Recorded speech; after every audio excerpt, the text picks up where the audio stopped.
معروف عن الشعب الفلسطيني بتاريخه من أيام النكبة. هو يعني مجتمع مقاوم معروف. صح.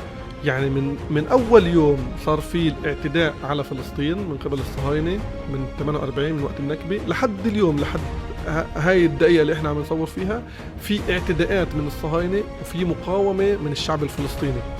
والمقاومة مع مرور الأيام تعدت على موضوع إنه السلاح بيقابله سلاح. صار في عنا أنواع كتير من المقاومة من ضمن الفن. هلا بعدين الغرب عرفوا إنه التأثير على المجتمع تبعهم ممكن يكون عن طريق الفن، ممكن يكون عن طريق الرسم، ممكن يكون عن طريق الشعر، ممكن يكون عن طريق الأغنية، ممكن يكون عن طريق نشر التراث اللي هو الدبكة مثلا، أو أي شغلة، أو الجداريات، او حتى هلا على السوشيال ميديا البوستات والكتابات. صح. والتويت والريتويت والريلز، وهول حيأثروا كتير بالمجتمع الغربي. والدليل انه بالفترة الأخيرة احنا لاحظنا كانوا يكتبوا على الإعلام مسيرات مليونية.